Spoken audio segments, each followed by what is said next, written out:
This podcast is a member of the Place to Be Nation family. Visit us at placetobenation.com, the only place to be in your pop culture world. Songs with. How many of us have them? Songs with. Ones we can depend on. Songs with. How many of us have them? Songs with. Before we go any further. Songs with. Place to Be Nation. This is Songs with Friends, episode 15 on the Place to Be Nation pop feed. My name is Steve Williams, and joining me once again is Kelly. Kelly, how are you tonight? I'm good. How are you? I am good, as right now my dog, Hugo, sits next to me quietly. Hopefully he stays that way.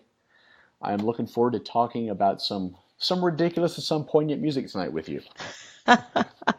Well, you did sleep for like 36 days, so I think you should be ready to go. I did. I fell asleep clean shaven, and when I woke up, I had a full beard. Like, I slept that long.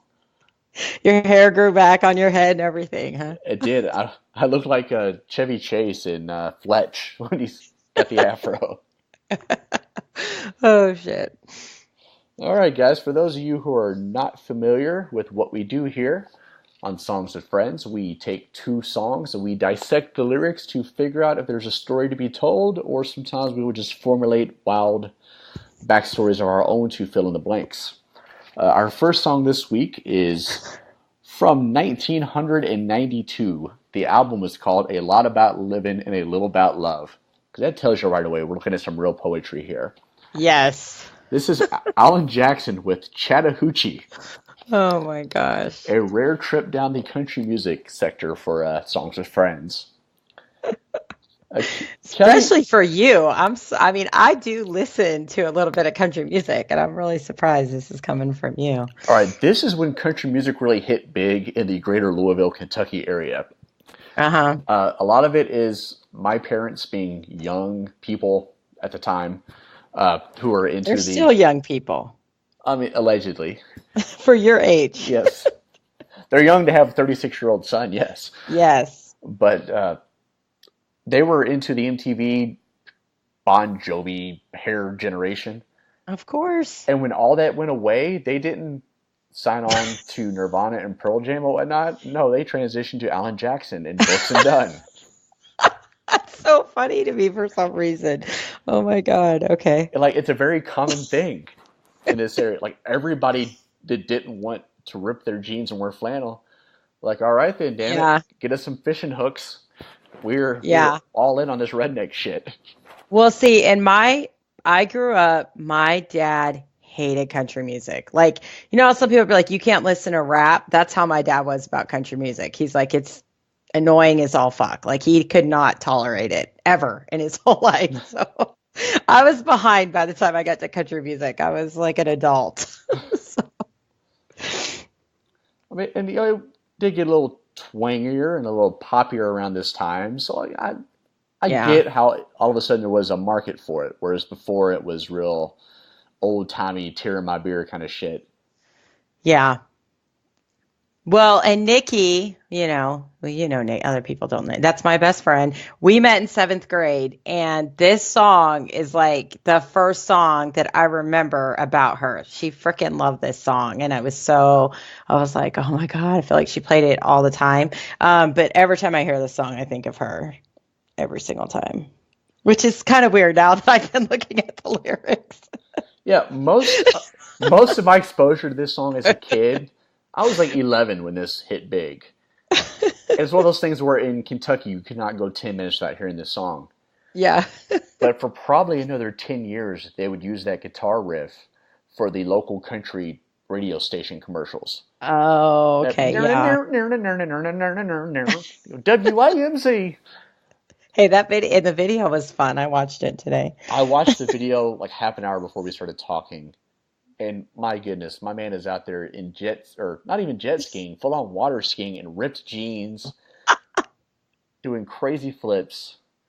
You know what? I'm going to have to show this to my daughter because my sister-in-law's dad is like a straight up cowboy, like lived on a ranch his whole life. He's a cattle rancher.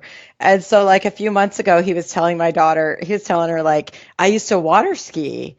And she was like, "Did you wear your cowboy out?" Like she was thinking because she's only ever seen him in like Wranglers and a button-up shirt, and he was like, "No." And I'm gonna have to show her this video because I think she'll think that's funny. You know, Yeah, because he was in jeans, like skiing. at one point, Alan Jackson was skiing without skis on, just on the boots, Yes, and his jeans were remarkably dry. yes. Either he's an expert skier or there was some fuckery about.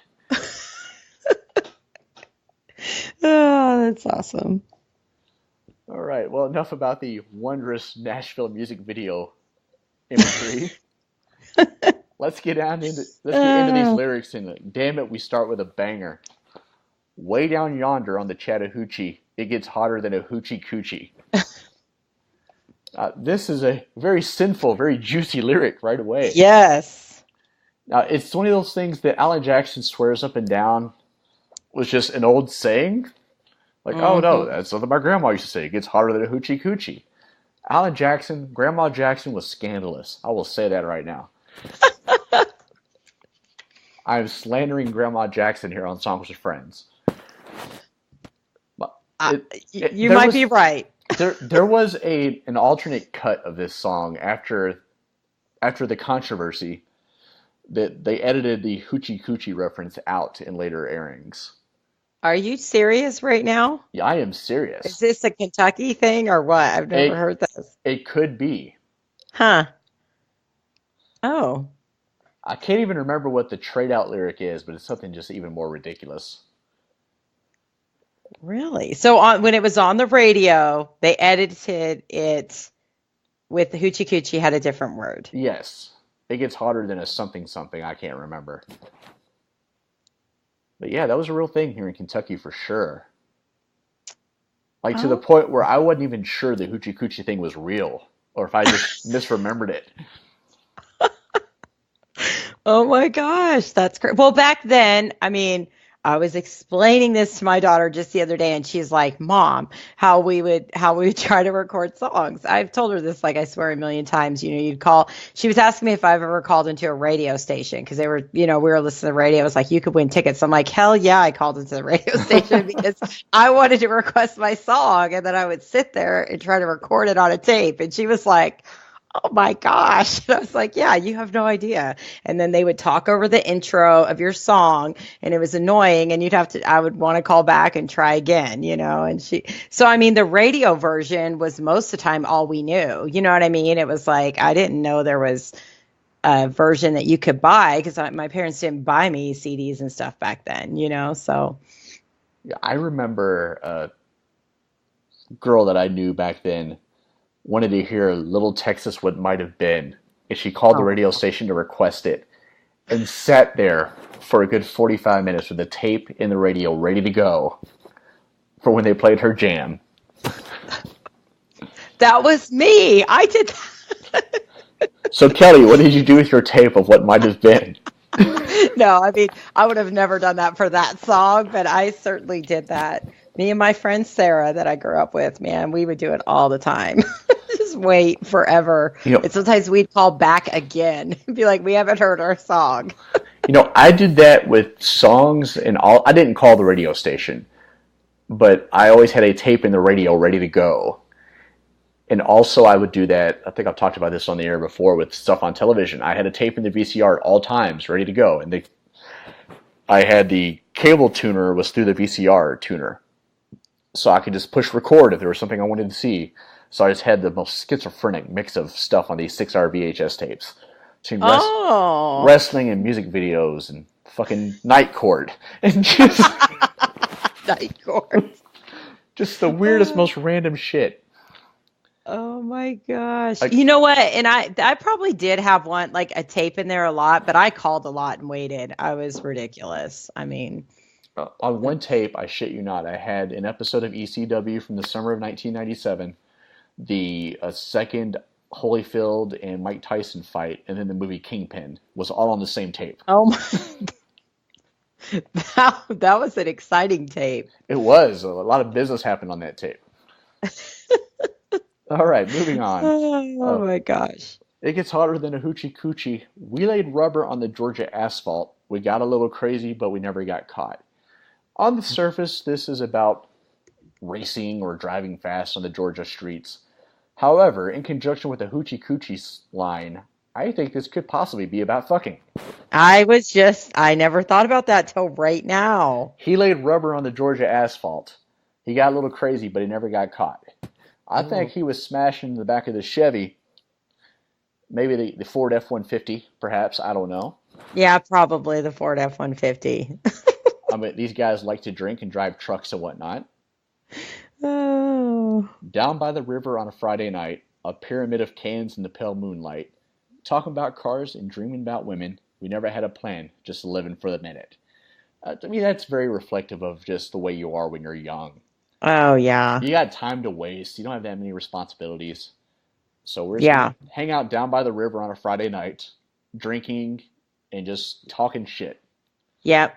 And there's a song, I know you will not know this because it's another country singer, Keith Urban, but I'm a big fan of him. And he has a song called Wasted Time, and it's perfect because it's exactly what it's about. It's about being young, and all you did was waste time, and it was the best time. Like, you did nothing, and it was the best. And I love that song. It's awesome. Now, I don't think it's entirely fair to say I'm unfamiliar with country music because A, I lived in Kentucky my entire life. And B, as those of you who follow my Twitter feed will recognize, we've really been into Toby Keith lately on the timeline. Oh, that's true. Okay, that's the person you picked to be into country music, Toby Keith. I didn't say I'm into the music. We were more into the idea of what kind of ladies Toby Keith attracts. Yes. And that conversation got so ridiculous. But it led me to download the 35 greatest hits of Toby Keith tonight, and I've actually been listening to that. Did you like any of them? Ish. None of it is what I would call good. Yeah. Yeah. But, as bullshit pop filler, it's okay-ish if that's what you're into. It's not what I'm into, but I can see the appeal.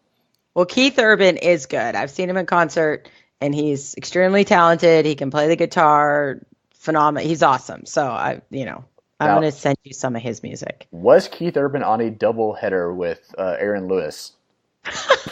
No.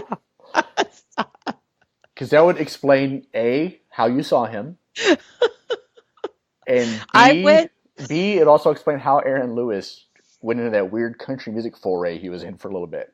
I actually went to this I used to be really into Kenny Chesney at some point in my life, and I went to this music festival thing, and it was Van Halen was there, but then it was Kenny Chesney, and then some other country dudes, and Keith Urban was there. I never would have went to see him. You know what I mean? But I was he totally impressed me. So no, this was when Aaron was still rock. So nah. Did Van Halen impress you on the same trip? I was not impressed, to be honest with you. Yeah. Is that bad? What era Van Halen was this? Who was the lead singer? What's the one with the blonde curly? It was Van Hagar? No, you know what? I don't think that's who it was. All right, well, we man. will revisit that some other time because I have questions. I think it was him. Is he the one that has the tequila brand? I don't know, Kelly. You're asking me questions. Well, okay. So, you're smarter than me on trivia shit, okay? Asking me questions about Sammy Hagar like I have a fucking clue. I think it was him, though. This was back in probably 2003. No, probably 7. Maybe. Oh, no. He was long gone, I think, by then. Maybe. I'm going to have to look it up. All right. You get that answer before we get off here. Or Josh can tell us That's the right. answer. Josh, you receipt-checking bastard, you. All right, guys. Yeah, way down yonder on the Chattahoochee, never knew how much that muddy water meant to me. But I learned how to swim and I learned who I was. A lot about living and a little about love. Now, he liked that line so much, he named the whole damn album after it. I know. But that is, that's a pretty good line. No? And, it says something, especially if you spend an extended period of time hanging out at one place. That place does tend to take on some meaning. And it's one of those things you typically don't realize until you don't have it anymore. Like, oh yeah, that summer down at the lake, that was pretty awesome. Especially if you're young and you're just out there wasting time and bullshitting with your friends. It tends to take on a sentimental value later. Yeah, no, I agree with that. And actually, I feel like one of the fortunate things I had in life is I lived in the same house almost my whole childhood. Well, when I was like 5 until I was in high school, I graduated high school, and it was like I feel like even now when I go back to that area, everywhere I drive, I have like memories that are just like, you know what I mean? It's cool. All right, here we get my favorite part of the song. Well, we fogged up the windows of my old Chevy. I was willing, but she wasn't ready. So I settled for a burger and a grape snow cone. Dropped her off early, but I didn't go home. Mm-hmm. All right, so my man's in the back seat of his car, about to get it in. Things go awry. I don't know what he did. She decided she wasn't into it. To his credit, Alan Jackson, not a creep, he took her home. But he somehow ends up with a burger and a snow cone. Yeah. Now imagine you're young, your hormones are raging, you're all fired up. Like, all right, it's nice tonight. No way she's saying no. I got the Kenny Chesney tape playing, ready to go. Kenny Chesney love songs are pretty good. I'm feeling myself. No shoes, no shirt, no problem. It is time. It's time. And then he is sitting by himself with a snow cone and a burger in his lap. Just like, what the fuck went wrong with my night? Yeah. Yeah. See, and I was thinking dropped off early, but I didn't go home. You think he visited another gal after this snow cone? That was my thought. Is that horrible? That's what I was thinking. Do you think he's visited Kenny Chesney? Maybe. Kenny Chesney is a very dainty man. Yes. Yes. He's goodness. very attractive, but he's very little and short. Yeah, he's like 5'5" or something, isn't he? Yeah, I think he's yes. But he's a wannabe rebel with his typically bad T-shirts and his. I can't You remember know that what? fucking song. You are a Kenny Chesney fan. I am not. I was like 20 when that hit, so I was Okay. still listening to the radio a lot with our rock and roll T-shirts and our typically bad attitudes. That's because I remember just the way that line rolled. I'm like, that is horrible. It's so forced. And our typically bad attitudes. Well, I'm just going to go ahead and bring this up because I just texted this to you, but I was dead right about that concert I went to. It was Sammy Hagar. Well, look at you. And it was in 2007. And it was a Poets and Pirates tour. And it was Keith Urban, Leanne Rimes. I forgot about that. And Gary Allen. And yeah. Hey, I can't front. I would go see Leanne Rimes today. Really? I don't know. I would pay upwards of $15 for the ticket. Wow. Well, that's probably, yeah. I don't mean this. I think she's talented. I just have never really, she has some songs I like that are on that soundtrack. What's that? Coyote Ugly? She has some songs on that soundtrack I'm into. But other than that, I'm like, eh. Like, her career was ruined because she was like the other woman. Yeah. And it's back then, that's the kind of thing they could just ice your career, and now you become president. Oh, yeah. Well, it's women. We're not allowed to be that way. But she is married to that guy still. So, Yes. I mean, hey, whatever, you know? And love takes all kinds of unconventional paths. Yes. So she is with him. But yes, I gotcha. All right. And that's pretty much how he ends the song. He just keeps repeating the same thing over and over that he's already said about the muddy water meaning stuff to him. But in the video mix, he goes back to this tale of fogging up the old Chevy windows and eating hamburgers and snow cones. So I think that was more traumatic that he lets on in their full-time mix here. Yes. Well, yeah, that's probably, I'm sure, a very frustrating time for boys or men or whatever when they're waiting to do, it's not a comfortable feeling. I've heard, I don't know, but. My God, so. Kelly is trying to tactfully talk about blue balls, and this is amazing. I was. Oh, my goodness. All right, quick aside about Alan Jackson before we move on. My dad looks somewhat similar to Alan Jackson. Does your dad dress like a cowboy? That's how people in Kentucky dressed back then. Well, I Not mean, so much, present day. he never had the boots. No, he's always been a 31 waist jeans kind of guy, sometimes torn. Typically a flannel shirt of some sort because he works outside in the cold. But my girlfriend in high school nicknamed him Alan Crackson because he looked like Alan Jackson on crack. Oh my God. Because he was skinny. Alan Jackson's pretty skinny. Yeah, and my dad looks like Alan Jackson on Weight Watchers. It was ridiculous.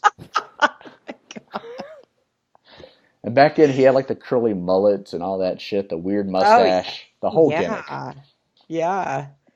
Oh, that's awesome. All right, moving on from the Chattahoochee, we go on down to present day. A song that's actually like brand new on the radio now, which I think is a first for Songs with Friends. And shocking. This was not even on my list anywhere until I was driving in the car a few weeks ago. A song so new that it's not even on an album. It's just a single on its own right now. Yes. But the single cover on Apple Music is super cool. I'm into it. Like, I'm into that picture. You probably didn't pay attention to it, but No, I did not. it's like a skull and it's got a flower. It's cool. Yeah. This is Halsey, Without Me, from the year of our Lord 2018. Kelly, why did you pick this song? And it probably just came on the radio in like September. Yes, like 6 weeks ago. Yes, like no, seriously, it's really new. Well, I don't.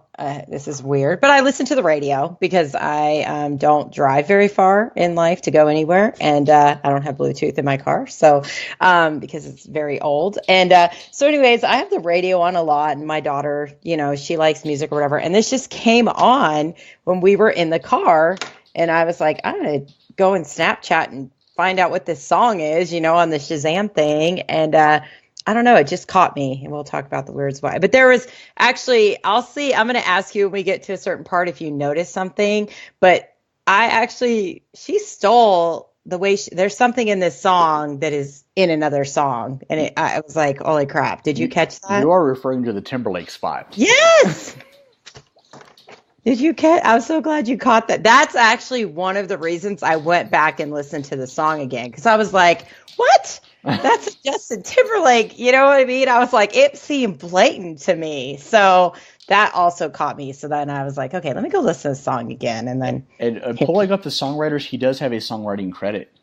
Oh, he does? Yeah, so I don't know Okay. if he had something to do with it or if they realized what they'd done. It just kicked him a few extra dollars.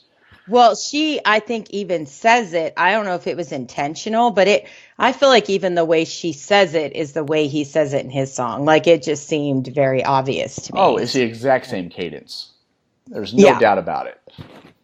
So I couldn't see. I was like, everybody knows that. Come on, it's Justin Timberlake. Dang it. I was hoping you didn't catch that. Kelly, you're not going to slip one past me. I hate to tell you. I was going to actually be very disappointed in you and if you didn't catch that. So anyways, okay, well, let's get started. So, and when we said it, did you say it's called Without Me, right? Because when Yes. I said I was like, without you is what I said on the last show. It's Without Me. So, okay, anyways, so it starts out, it says, found you when your heart was broke. I filled your cup until it overflowed. So, I mean, to me, it's just kind of like, I think that's how a lot of people meet, and it's like, you meet someone, they're suffering a broken heart, you're suffering a broken heart. It's probably not going to lead to anything good, but I feel like that's kind of a common way a lot of couples start off, in those first couple lines. I'm not really like super alarmed at that point. You have anything to add? No, you're right. I mean, broken people tend to find broken people. Yeah. Yeah. Right. And it's usually the foundation for a terrible relationship. Yeah. It's not a good way to start something, but that's just my opinion. So, and then she says, I took it so far to keep you close. I was afraid to leave you on your own. So right there, like that line too, I'm just kind of thinking, if you meet someone, like I know I have a lot of friends, they meet someone and it's like, they get very like, they're afraid to let him go do things without them, or, if they're not like in constant contact with them, they're freaking out. Like it's like, I mean, I don't know if it's like an insecurity thing or really like you already don't trust that person. That's kind of how I take that. But, so I feel like if you're already feeling that way in the beginning, it's probably not going to lead to anything good. But looking at the video a bit, it's very clear that, in the video, the gentleman she is after is an alcoholic. Yeah. When she's singing this line, he is actually puking in the toilet. Yes. She's there rubbing his back. Oh, baby, it'll be okay. Yeah. Yeah. So it's really a codependent situation right off the bat. Yeah. Took it so far to keep you close. I was afraid to leave you on your own. Like, I know you're a little wounded bird and you need me here with you. Otherwise, you're going to fall again. Yeah. And I'm going to save you. That's what people like to do.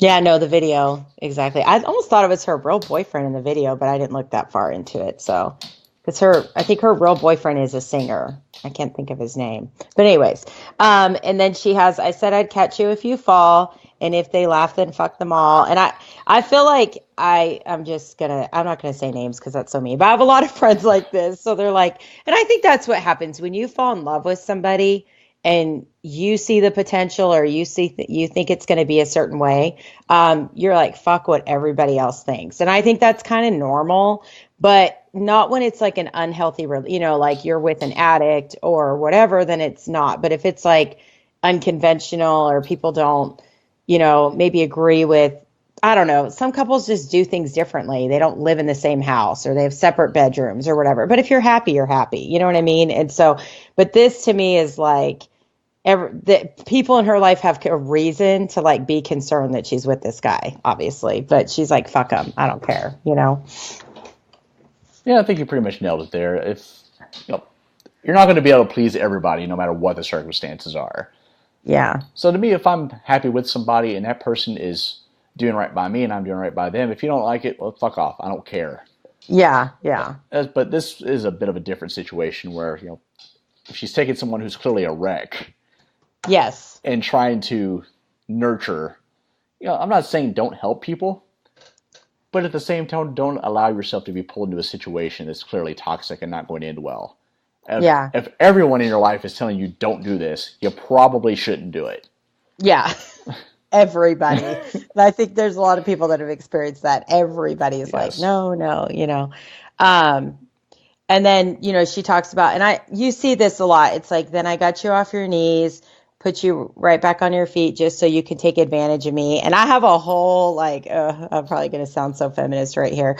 But this to me is like the issue I have with sort of that like ride or die chick mentality. It's like, I feel like some women, in order to be put in that category of like that type of girl, you have to take so much shit. Like you have to take someone being unfaithful, like you guys doing drugs, like not having a job, like I'll take care of you no matter what. And I feel like it's a glamorized for no reason type place. Like I get the idea of like, you're my ride or die.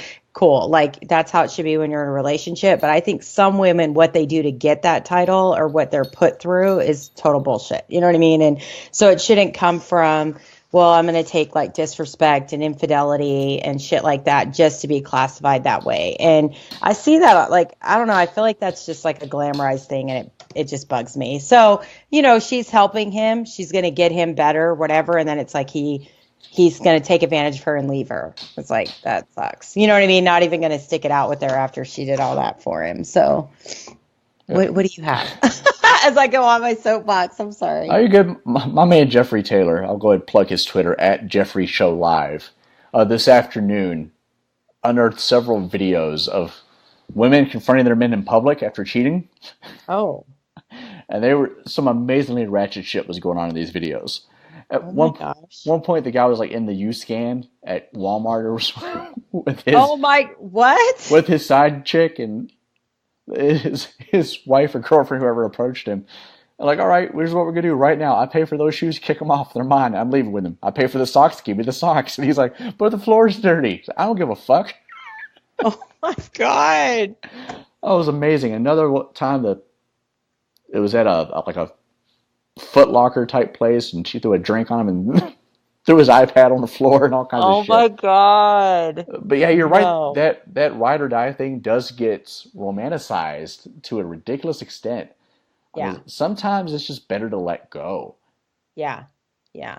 The analogy I've heard, which made perfect sense, is like thinking of holding onto a rope of the person's falling and just how much that rope will burn your hand if you hold on to it.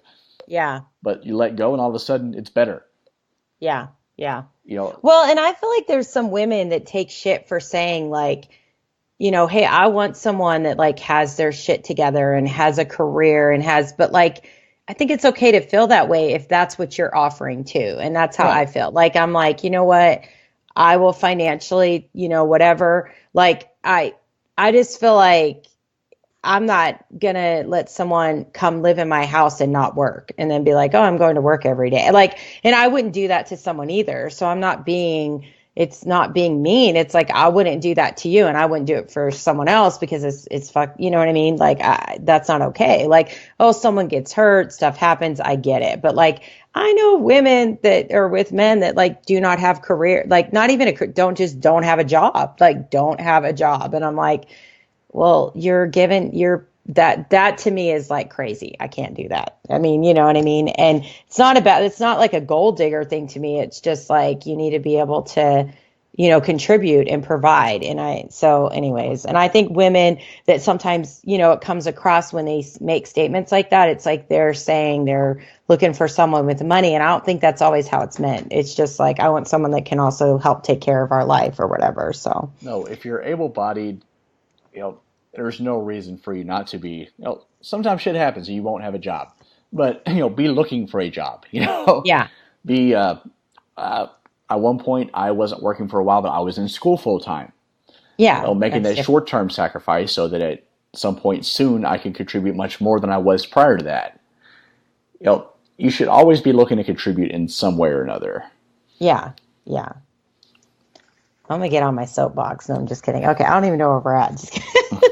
You're at tell me how it's feeling. Okay. Yeah. Okay. So she has, tell me how it's feeling sitting up there, feeling so high, but too far away to hold me. I'm the one who put you up there, name in the sky. So I feel like it's one of those things now where she's looking at him like he thinks I don't really know, like he thinks he's hot shit or he's got his life together. But kind of forgetting about her, what she helped him with. And the other side of that is, I think sometimes people will do that for someone thinking that they're going to be maybe thanked or rewarded. And that's not always what you're going to get. You know what I mean? Like, someone has a drug problem and you help them get better. That doesn't mean that they're going to keep you around forever. You know what I mean? There's not always going to be a reward for that. But No, and having worked with addicts for my entire adult life, nobody is as good at manipulating the situation around them like an addict is. yeah, They will exploit feelings, make you feel sorry for them, make you feel like you're abandoning them when you're basically telling them, look in the mirror and take some responsibility for what they're doing. yeah, yeah. It's always, oh, what about me? You don't get it. No, I do get it. You're can't get your shit together. Come on, Yeah, no, exactly. And you see that a lot. And I think we've talked about that a lot on the show. And people just want to save people. And I don't know why, you know what I mean? But not just women, men do it too, just kind of the way it goes. So, okay. And then we got, does it ever get lonely thinking you could live without me, thinking you could live without me? It's just kind of the same thing. I mean, I didn't really have anything to add to that, but that's her chorus of the song that you hear a lot. You got anything to add there? Now that is kind of the realization of Halsey knowing her worth. Yeah. Like, does it ever get lonely? You've been sitting in your own shit for all this time. I'm the only reason you've been able to stand on your feet. And now you think you can do this without me? Well good luck, fuck boy. I'm going to be doing my thing. She's getting powerful, which is awesome. It's that pink haircut that did it for her. Yeah. The what? Oh, She is. That's the only thing I got from this video is this woman wants to be pink so badly. yes. She took No, you're right. every page out of the 2000 to 2003 Pink Playbook. Oh my gosh. That was like my favorite pink too. I get it now that you say that. Yeah. Yeah. It's the best pink, so I understand.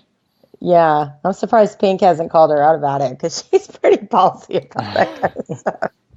So it kind of repeats the same thing. And then we have gave love about 100 tries, just running from the demons in your mind. Then I took yours and made them mine. I didn't notice because my love was blind. And I think that is a lot of it is that, when you're, when you get so focused on fixing someone else, then you're not even working on yourself. And I think that's the unhealthy part, especially when you meet someone and it's we're both brokenhearted. We're going to be together. I mean, you got shit you got to work through when you end a relationship. And it's like she she's so consumed at what's going on with him and getting him better that she's not being able to focus on herself, and she's more worried about his demons than her own. Oh yeah, it very much becomes. It goes from being your pile of shit to our pile of shit. Yes.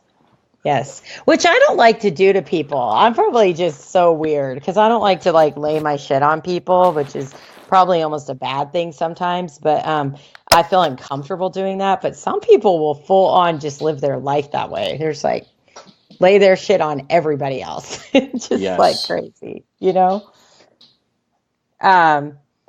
And actually, I think that next part's the same. Sorry, I thought that wasn't a repeat, but said I'd catch you if you fall, and if they laugh, then fuck them all. I mean, kind of the same thing. I think that's pretty much. No, here's the JT part. Yes. Ready? Okay. It has to be. I have to Google this. I should have Googled it. So then she says, you don't have to say just what you did. I already know. And it is exactly the way they say it in Crimea River. Exactly. So I don't know. I don't know what that's about. But I mean, but it's the same thing. Someone's done something to you. I mean, that song's all about well, that was kind of supposed to be about Britney Spears, I guess, or that's what they told us. Who knows? But you know what I mean? Someone's done something to you. They don't think but kind of thing. But then she says, I had to go and find out from them. So I think that's kind of a crazy thing is when you're finding out shit like that from other people, but at least there's people that wanted to tell you. Because sometimes that situation's going on and no one wants to tell you. That's kind of fucked up. So did you notice that JT thing first time? The only thing I picked up the first time I listened to the song. Okay. Yeah. That's pretty crazy. I'm going to have to Google that. Maybe he was a part of it, or like you said, they caught him. Kind of like an Ice Ice Baby thing, right? Maybe they had to go back and add him onto it. Yes, I will again reference the Freddie Mercury getting handed a pithy royalty check on his deathbed. Yes. So, and it just repeats again. I mean, that's a lot of these songs, there's not a lot of lyrical content, but I just thought, I don't know. I feel like the idea of this song is just that, you can't, I don't know. You just can't get someone else's problems. You can't take them on and forget your own. You know what I mean? And I just I don't know. When I heard it, it stuck up to me, and then that JT thing. So, all right, kind of went on my list, and it wasn't even on there. So, all right. It looks like it's just a interpolation of the lyric. It's not that he actually worked with her on the song, but he did get a credit for that. Okay. And also, Scott Storch, who produced that album, got a credit for that as well. I don't know if he worked on this one or not. Okay. Let's see, and I'm going to bring up this other fella here. I don't think it's him, but the ex-boyfriend's name is G-Eazy. Yes. They have a song together. Yeah, he looks similar to the guy in this video. Yeah, I don't think it's actually him, but he looks like him. For sure. All right, guys. Well, that about wraps up the songs this week. The next show we do will be the Christmas show, the much touted, probably drunk Christmas episode spectacular. I'm worried. I can't say spectacular because Glenn Butler has that term trademarked for usage here on the Place to Be Nation site. Oh, he does. Okay. He is. For those of you who don't listen to the Glenn Butler podcast Spectacular, do that. Glenn's good people. What's it about? It's about anything. Oh. Often it's about Star Trek, but pretty much whatever he wants to talk about that week, that's what they talk about. Oh, I got you. Okay. So this week I went first. Kelly, what Christmas song were you bringing to us next time? Gosh, I can't even pick. It's so terrible. I'm down to 2. Okay. I'm going to do... Can we do 4 Christmas songs? I'm just kidding. I'm going to do All I Want for Christmas Is You by Mariah Carey. My God, you picked the most basic white girl Christmas song possible. I did. Oh, that's amazing. But I want to do another one, but I'm doing this one. I have reasons for it. So all right. I am going with Baby It's Cold Outside, which has been sung by many, many different people. It was actually first written in, I think, 1944. So choose any version of it you want to listen to. I don't have a preference. They're all pretty much the same. Yes. All right. Okay. Kelly, anything you want to plug this week? I can just follow me on Twitter, Instagram at Keljean17, KELJEAN 17. All right, guys, you can follow me at Not Dr. Death, NOTDRDEATH on Twitter. You can follow the show Twitter account at PTBN_songs. I will go ahead and plug the newest Jeff Learns Wrestling, which just dropped tonight as we record this on the Place to Be Nation Wrestling feed. I'm a big fan of that show. JT Rosero and Jeff Machado go through and Jeff learns wrestling. Lifelong friends. Jeff's never really been into it. JT clearly is. So JT teaches his buddy his passion, and I think that's a beautiful thing. That is super cool. Kelly, during the Christmas show, we've had some ideas. I may teach you a thing or two about wrestling during the course of that discussion. Oh, okay. You've already watched SummerSlam, so you got a decent grasp of things. Yes, I see lots of information on Twitter about wrestling as well. Yes, it should be a confirmed hoot. I'm no expert, but who is really? Well, a lot of people think they are, actually. I just am, I know a little tiny bit, like maybe a 0.5%. As our good friend Chad Campbell says, a panel of experts leading the way. Yes. All right, guys. For Kelly, this is Steve. Thanks for joining us. Promotional consideration paid for by the following. Place to Be Nation's Justin Rosero and Chad Campbell here. We want to let you know that we have a ton of great podcasts available to you on iTunes, Stitcher, Google Play, and PlaceToBeNation.com, and we now offer them to you on 2 great feeds. On the Place to Be Nation Wrestling feed, we bring you the Mothership, the Place to Be podcast, Main Event, Survey Says, Wrestling War Zone, a Monday Night Wars podcast retrospective, No Holds Barred, Jeff Learns Wrestling, and our monthly pay-per-view reaction shows. On top of that, we're also dipping into the vault, re-releasing the entire catalog of where the big boys play for your enjoyment. And in addition to these full-length shows, we also deliver special network pod blasts. On top, it's old and new.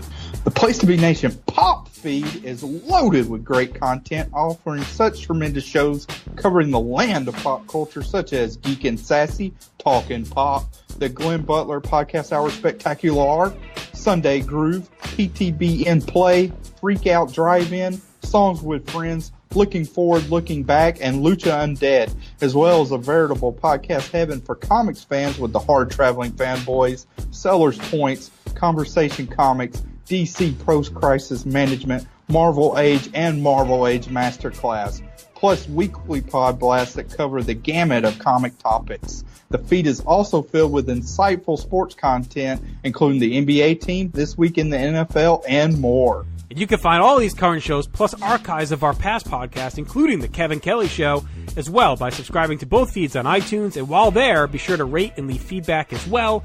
All of these shows, plus others available at PlayStation.com. We cover pro wrestling, sports, movies, comics, in-depth stretch projects, and more. Be sure to support our site by using PlayStation.com/Amazon while doing your online shopping. And download our free PTB Vintage Vault Refresh ebooks via the links on our site. We also want to thank our friends at Boneheads Wing Bar, ProWrestlingOnly.com, and TheHistoryOfWrestling.com. Be sure to follow us on Facebook, Twitter, Instagram, and Tumblr as well. PlayStation.com, the only place to be in your pop culture world.